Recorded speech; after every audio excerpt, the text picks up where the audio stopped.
Hello there guys, welcome to one of my videos. So, according to the Brazilian outlet Esporte Interativo, they have said that Andreas Pereira is leaving Manchester United despite Ole Gunnar Solskjaer wanting him to stay at the football club. And reportedly Andreas Pereira's agent is talking with clubs in Germany, Spain and Portugal. Now, Andreas Pereira has endured a very difficult season at Manchester United. He has only scored once in 25 appearances, and he's only scored 2 goals for the football club since he came in. Andreas Pereira has got a contract with Manchester United until 2023. But I think Andreas Pereira has found game time very difficult since the arrival of Bruno Fernandes. Now, Andreas Pereira has been a long-serving player at Manchester United. Obviously, we recommended him in from PSV in 2012, was it? He had a few years in our youth setup, and then obviously, he broke into our senior squad in 2014. He's made a total of 45 appearances for Manchester United in the league since his arrival. But I said, we do need to get rid of Andreas Pereira in this summer transfer window.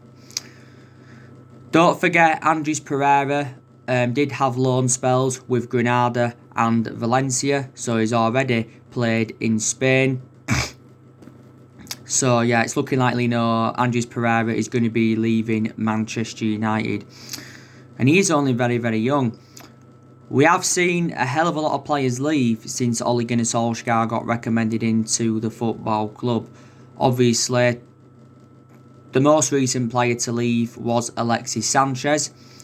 He obviously joined Inter Milan on a 3 transfer, and he signed a contract with Inter Milan until 2023. I'm surprised that we actually didn't demand a fee for Alexis Sanchez, because his current contract Man United still went on until 2022. But I'm just glad we got rid of Sanchez because it freed up our wage bill completely. Obviously, it confirmed the other week that Angel Gomez officially signed for Lille, and he's agreed a 5-year deal. But then he immediately got put out on loan to Boavista, which is a Portuguese side. Obviously, Angel Gomez had to leave the football club because obviously, he wasn't getting enough chances at Man United, and obviously we failed to get him a new contract. Obviously, we saw Ashley Young leave the club in January. He went to Inter Milan after he endured 8.5 years at Manchester United. We saw Valencia leave the club last summer after he endured 10 years at Man United. We saw Damian leave the football club last summer. He went to Parma. We saw Marian Fellaini leave in January 2019 after he endured 6 years with Man United. He went to China, did Fellaini. He was the first player to leave, I think, under the Solskjaer era. Ander Herrera left the football club last summer after he endured 5 years at Man United. He went to PSG. Lukaku left the football club last summer. He went to Inter Milan. Obviously, we loaned a few players out. Obviously, last summer we loaned Smalling out, but obviously now he's back at Man United. We loaned Rojo out, didn't we, in January? Is he now back at Man United, Marcus Rojo? Obviously, Dean Henderson has been out on loan. So, yeah, we have seen a lot of players leave since Solskjaer came in, but obviously Solskjaer does want to get rid of more of the deadwood at the football club. So that is the news anyway on Andreas Pereira.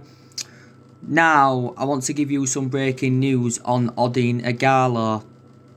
So, according to Foot Mercato, which is a French publication, they have said that PSG are interested in Odion Ighalo, and reportedly PSG have been in negotiations with his representatives. Now, PSG obviously are seeing him as a replacement for Edinson Cavani, I think they're seeing him as a backup to Mario Icardi because PSG have just recently got Mario Icardi for around £52 million. Obviously, they got him on a permanent deal. Now, obviously, Solskjaer was saying a while back regarding Odion Ighalo that he would be interested in making his move permanent. Ighalo has scored 5 goals for Manchester United in 18 games in all competitions. Don't forget Ighalo was our top goal scorer in the FA Cup this season. Now, we did get Ighalo on deadline day in January. Obviously, we got him on loan. The main explanation why we brought him in was to use him as a cover-up to Marcus Rashford, because at the time we brought him in, Marcus Rashford was out with that back injury and that. But, he's done really, really well. And don't forget, was it just before the resumption of the season, Odion Ighalo agreed to extend his loan with Man United until January 2021. Don't forget, we've no option to buy Ighalo, or there's no obligation to buy him. I think Shanghai Shenhua did say they would want around £20 million to let him go permanently. But so it's stories coming out saying that PSG do want to get Odion Ighalo. Odion Ighalo's current contract with Shanghai Shenhua does expire in 2021, which is obviously next year. So that is the breaking news on him. Now I want to give you some breaking news regarding Jadon Sancho.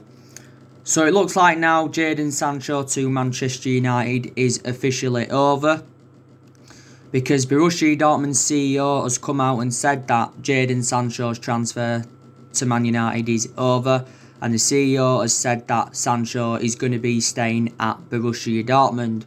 He's saying exactly the same thing as what the sporting director recently said, because Michael Zorg, he come out and said that Sancho is staying at Dortmund and the decision is final, and he said he will not be joining Manchester United in this summer transfer window.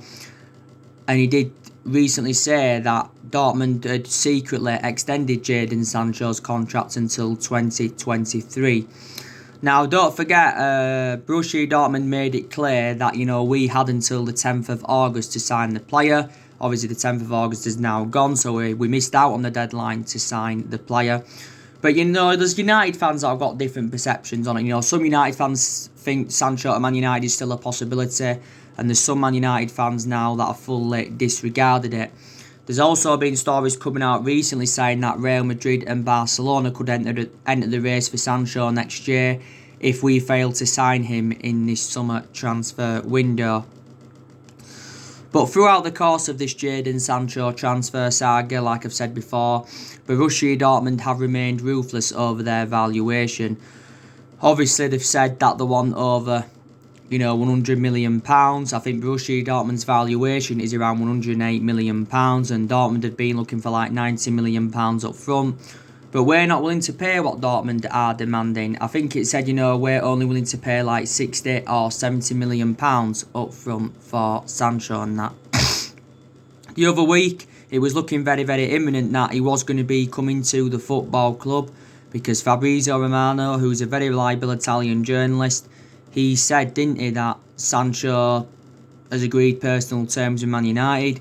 He said negotiations between Man United and Dortmund were at an advanced stage. And he said that Sancho was set to sign a 5-year deal with Man United worth around £250,000 a week. But obviously, he had Borussia Dortmund's CEO the other week denying that we was in advanced talks to sign the player. Now, Sancho is on pre-season with Dortmund. Dortmund did win their first pre-season game against Altach by 6-0. I think Sancho played around 45 minutes of that game. Obviously, we've made a promise to Sancho if he signs for the football club this summer. We said that we are willing to offer him the number 7. Obviously, he'd fulfill number 7 well, and, we have got number 7 vacant at the moment. And I've outlined the reasons why I want Man United to sign him is because he's got a very good friendship with Rashford, and he has been in regular contact with him. He is predominantly a right winger, is Sancho. And he's a player that will improve us because his runs on and off the ball are good. He can create chances and he can also score goals. And he's still very, very young. Like I said, Sancho has endured 3 years with Borussia Dortmund. Obviously, Dortmund only paid £8 million to him from Manchester City back in 2017. Sancho endured a few years with Man City, but the main explanation why he left City is because he did not get assured any first team opportunities. And before he was at City, he was at Watford. He was at Watford from the age of 7 to the age of 14, so he was there for several years. Dortmund did say the other week that they'd come to accept the fact that Sancho wanted to leave, so they have been in the market looking for replacements for him.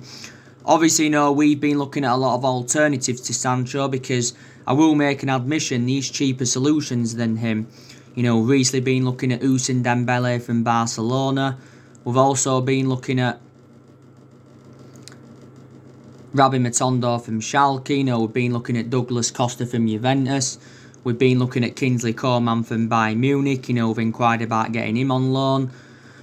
We've also looked at Thiago Almeida. We looked at Federico Chiesa recently. I think we've looked at Vinicius Junior, Antoine Fati Vieira as well. We've looked at him as an alternative in that. But yeah.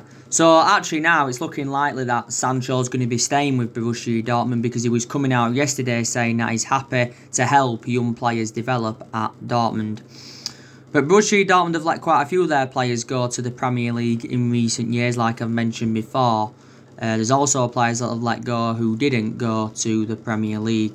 But they've recruited some good players in recent years of Dortmund. Obviously they brought Bellingham in the other week. They brought Erling Haaland in January. They've been good signings. They brought Thorgan Hazard and Julian Broughton in recent years as well. They got Emre Can permanently. But I think Sancho now to Manchester United is unlikely, and it's disappointing because he's our number one priority target, and we have been in for him for a long time. We first expressed our interest in him in 2017. Sancho. But at this moment in time, we're the only club that's in for him. Liverpool are no longer in for him, and Chelsea are no longer in for him. So it looks like Sancho to Manchester United is dead in the water. It really, really does. Like I said though, I think we're going to recruit well in this summer transfer window. Solskjaer's already outlined his transfer plans. He's instructed our board to go and get his preferred targets.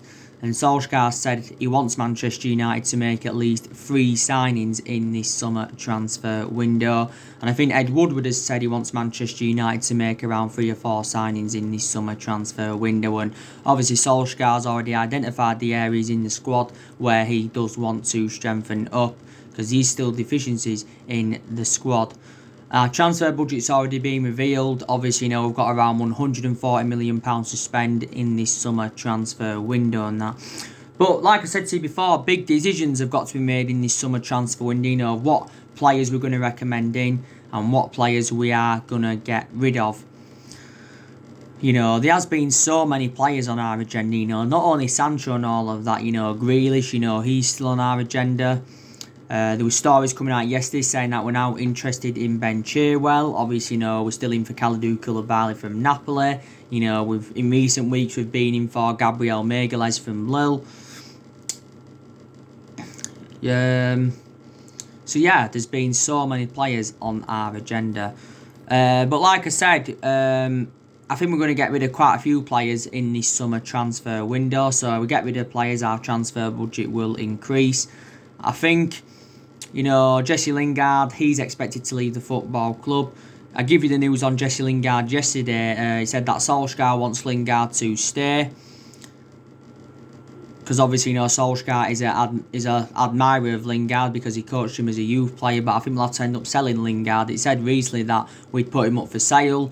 The teams that are interested in Lingard is Borussia Mönchengladbach, Newcastle and Roma. We'll probably get at least £20 million for Lingard. Lingard's got just under a year left on his Man United contract, but the club do have an option to extend it for a further year. Don't forget, Lingard scored in the game against Lask in the second leg, and he scored in the game against Leicester on the final day of the Premier League season. And that goal against Leicester was his first goal for Man United since Solskjaer's first game in charge. But I think Lingard would want to stay because he's been part of the football club for several years. Also, too, like I said, Andreas Pereira, it's looking like he's going now, like I mentioned earlier on. Diego Dalot, I think he's another player that Manchester United should sell because I don't think he's good enough to represent the football club. We did get Diego Dalot in Jose Mourinho's final transfer window. Obviously, we paid £19 million for him from Porto, and Dalot's got a contract with us till 2023. Dalot has made 11 appearances for Man United in all competitions this season. but only made, I think, one start, and he had back-to-back injuries, don't forget, earlier on in the season. But he's our backup right back to Wan-Bissaka. Everton have recently expressed their interest in Ighalo, and they believe they can get Ighalo for around, £10 million. Barcelona and PSG have also been in for him before. Chris Smalling, he's another player I think Man United could get rid of. We have named our asking price for Chris Smalling. I think we've said we want around £20 million for him. Don't forget, Smalling did recently return from his loan spell with Roma. I'm surprised that Roma failed to extend his loan, but Solskjaer did recently reveal that he was in regular contact with Chris Smalling whilst he was out on loan with Roma, and he insisted that Smalling does have a future at Man United. Chris Smalling's been a long servant at the football club. He's enjoyed a good 9 or 10 years with us. I think Smalling's still got a contract with us until 2022. But yeah, the teams that have interest, Roma are still interested in getting him in. Also to Inter Milan are reportedly interested in him. But I think Roma are only willing to pay up to £15 million for Smalling. Rojo, he's another one. I wanted to get rid of him. He's obviously been out on loan at Estudiantes. We did get Rojo back in 2014 from Sporting Lisbon for around £16 million. Rojo enjoyed around, 5.5, 6 years at Man United. Made a total of 122 appearances in all competitions, and I think Rojo's current contract expires with us next year. I also expect us to get rid of Phil Jones. He's another player. Phil Jones has been long serving at Manchester United. He's enjoyed around 9 or 10 years with the club. Obviously, he has been with us since the Alex Ferguson era, and he's currently out with injury at the moment. And I said to you as well, didn't I? Solskjaer's got a goalkeeping decision to make. Because he did say prior to the game against Copenhagen that, he's facing a dilemma with 3 of our senior goalkeepers, and he said that it will be hard for us to keep De Gea, Romero and Henderson all at the football club for next season. Personally speaking, I think Solskjaer needs to put Dean Henderson as number 1 for next season. Whether he does or not, I do not know, but Solskjaer did recently say that Dean Henderson is not yet ready to become Manchester United's number 1 goalkeeper. I think now Dean Henderson has got that experience behind him. He has enjoyed 2 successful loans with Sheffield United, and he has been Sheffield United's player of the season. Dean Henderson has had quite a few other loan spells as well, with Stockport, Grimsby and Shrewsbury. We got Dean Henderson back in 2011 from Carlisle. We did get him at the age of 14. Dean Henderson's current contract with Man United runs out in 2022. But it recently said that we offered Dean Henderson a new deal worth around £60,000 a week. There's still narratives coming out saying that Chelsea want to get him because they're looking for the replacement for Kepa Arrizabalaga. But Dean Henderson's made it clear, if he's assured to be number 1, he'll stay at Man United. But if he isn't assured to be number 1, he will leave Man United. Obviously, if Dean Henderson comes back, then obviously Sergio Romero will be our third choice goalkeeper in that, won't he? Unless, obviously, we do sell David De Gea. I think, there's a lot of United fans saying that we should sell David De Gea in this summer transfer window. To be honest with you, I don't see it happening. I just think, he can no longer be our number 1 because David De Gea has been our number 1 for several years. David De Gea has enjoyed 9 seasons at the club. He's approaching his 10th year at the football club. And like I said to you before, David De Gea's had 7 good years out of the 9 years he's been at Man United. Because obviously in the last couple of years he has been a liability, reflecting on the calamitous mistakes he has made. But, like I said, David De Gea has won everything domestically at the football club, and he has won individual awards reflecting on his good run of performances. And Solskjaer was saying the other week that De Gea has been the best goalkeeper in the world for the last 9 or 10 years. Obviously, last September, David De Gea signed a 4-year deal with the club worth £375,000 a week. And De Gea has made 404 appearances for Man United in all competitions, and 300 odd of those appearances have come in the Premier League. When De Gea does leave Manchester United, I think he'll go back to Spain anyway. if we was to sell the game in this summer transfer window, you know, we'd get £60 million for him, even though he's been inconsistent in the last couple of years. Obviously, you know, we paid just over £18 million for him from Atletico Madrid back in 2011. So yeah, Solskjaer is definitely, you know, facing a goalkeeping dilemma. He really, really is.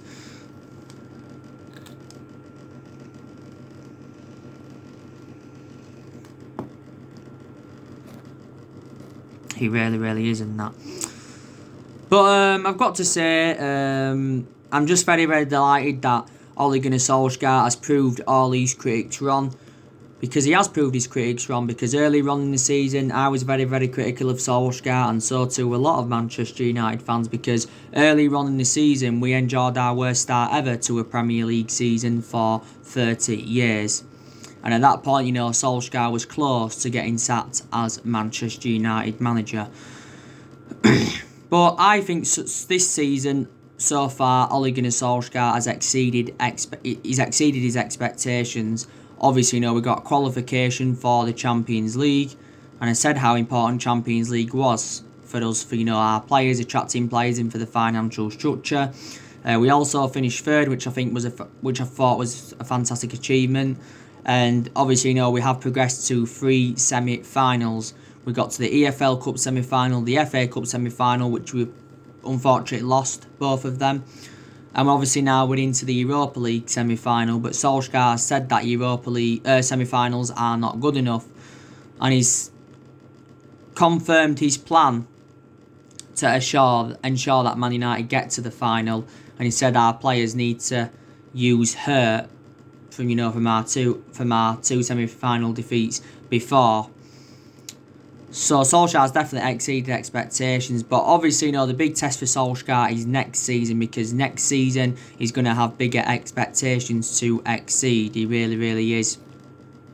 Because next season, I think our expectations will be to challenge for the Premier League title. But, you know, we want to be up there competing with the likes of Manchester City and Liverpool. But obviously our main focus at the moment is the Europa League. You know, we've got Sevilla on Sunday. Like I said, you know, Sevilla is going to be a test for Man United. It is our second European semi-final, by the way, since Ferguson's retirement. I think this game against Sevilla, you know, it's going to be interesting to see how Ole Gunnar Solskjaer approaches this game. I think he's probably going to make a couple of changes from the 1-0 win against Copenhagen in the quarter-final recently. But I think he's going to go with his strongest 11. Obviously, you know, he's not going to take any risks. I think Sevilla are the most successful team in the Europa League, because they've actually, you know, won the Europa League 5 times. I think the last time they won it, well, most recent, was back in 2016.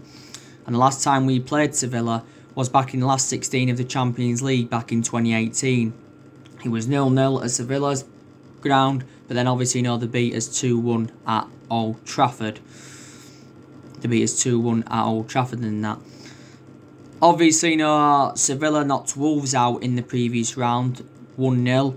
I think probably Sevilla are going to go with similar lineups as they did do in their game against Wolves. So the likes of Jesus Navas is going to be playing for them. Fernando probably going to be playing for them. Suso is probably going to be playing for them. I think Ever Banega, he's going to be leaving Sevilla. I think he's going to a Saudi Arabian team. Is it Shabab or something he's going to? But this will be difficult against Sevilla. But the main explanations why I want Man United to win the Europa League is because if we win it, it'll put more confidence into the team. And then it'll give us something to build on, you know, to obviously try and get more success. Obviously, if we win it as well, it will be our first trophy under the Ole Gunnar Solskjaer era. Plus, it'll end our trophy drought because we haven't won a trophy for over 3 years. It will be our second Europa League as well if we win it, because we did win it back in 2017 under the Jose Mourinho era. We beat Ajax in the final by 2-0. And it will be our 4th trophy overall since Alex Ferguson's retirement, and our 46th trophy in our entire history. Sorry. So this is why I want us to win the Europa League. But Man United are actually, the favourites to win it. Progressed to the semi-final by obviously, beating Copenhagen in the quarters recently. Obviously, in the last 16 we beat Lask. And obviously in the round of 32 we had beaten Club Brugge. We did quite well in the Europa League group stages as well, didn't we? We did quite well. Obviously, we give full debuts to the likes of, Angel Gomez, to Heath Chong. I think James Garner make his full debut as well for the football club. Dylan Levitt, we also give him his full debut. Dishan Bernard, we also give him his full debut. Obviously, in the game against, Lask, Tendon Menge had made his full debut for the football club. Ethan Laird as well, didn't he make his full debut in the group stages? Ethan Laird recently got promoted to the senior squad, and he's another option at right back, is Ethan Laird. But, yeah. But, gotta say, I have seen an upturn in form. I've seen an upturn in form since January. Because don't forget, we are unbeaten in our last 14 league games. So we haven't lost in the league since Burnley. And don't forget, we went on a 19-game unbeaten run in all competitions until, obviously, Chelsea beating us in the FA Cup semi-final. But I have seen improvements under Solskjaer. Like I said, our recruitment has improved under him. I've also got to say that throughout the course of the season, Solskjaer has promoted the youth very, very well. I think Solskjaer's approach to the big games throughout the course of the season have been very, very good. He's got rid of a lot of the deadwood since he came in. But these are the improvements I have seen. Don't get me wrong, there's still improvements needed at Manchester United. There really, really is. I think Solskjaer's decision making's got to improve a bit more. I think there's aspects of our game that I've got to improve. We need to keep the ball better. We need to look a bit more. Our football needs to look a bit more expansive. I think we need to be quicker on the flanks. Maybe we slightly need to be more clinical in front of goal. Maybe defensively, we've got to improve as well. So there's still improvements needed at the club. But Solskjaer has been at Manchester United now over a year and a half. And I think he's been permanent Manchester United manager for around, 16 or 16 and a half months. But yeah, it is a transition period for Man United, and it has been a transition period for a while. So this is why one of the main explanations why I said Solskjaer does deserve at least another season at Manchester United. But this summer transfer window is his fourth transfer window as Man United manager. Solskjaer has got the backing of the board, he's got the backing of Ed Woodward, and he's also got the backing of the Glazers.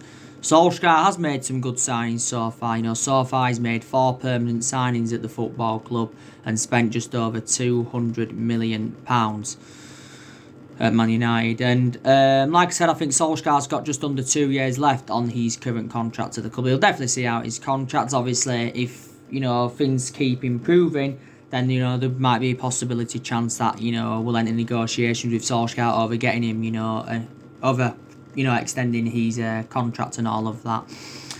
But Solskjaer's learned quite a lot. He's got that managerial experience behind him now, because Man United is the third club in his managerial career.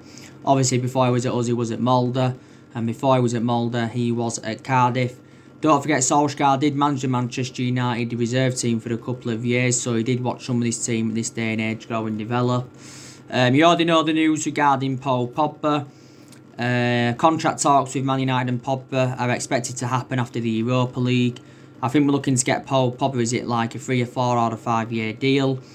He did say a couple of weeks before the season finished that Pogba was close to signing a 5-year contract with Man United, and Fabrizio Romano's already revealed that Pogba's happy at Man United and he does want to stay at the football club. So you already know the news on him. But like I said, in the last 7 years there has been a lot of problems at the football club. Let's go through it. There's been cultural problems. Obviously, there's been a lot of problems with the managers we've had, because in the last 7 years we've had different managers with different philosophies, but none of them have been none of them managers have had the right philosophies for the club. Obviously, we've had a lot of problems with the club's ownership, the Glazers. We've had a lot of problems with Ed Woodward. We've also had a lot of problems with the club's board. And I think we've made mistakes in the last 7 years, and that's one of the main explanations why we have been so inconsistent in that. But yeah, I've seen a hell of a lot of improvements, and I'm hopeful we can get our 21st title under Solskjaer. like I said, for us to, get another title, it's going to take a long rebuild. It's going to be a long rebuilding process, obviously. But we haven't won the Premier League since 2013. Last time won it was in Alex Ferguson's last season. But we are the most successful team in Premier League history because we have won 20 titles and 13 of them are Premier Leagues. I just think it's going to be hard for any manager at Man United or any manager in general to replicate Ferguson's legacy or to last as long as Alex Ferguson did. Ferguson didn't settle in straight away at Man United because he didn't win out in his first 4 years at the football club, don't forget. So anyway guys, that's everything to update you today. Drop your comments, likes below on the channel. If you do, consider subscribe as always, and take care, God bless, and I'll see you all again very, very soon.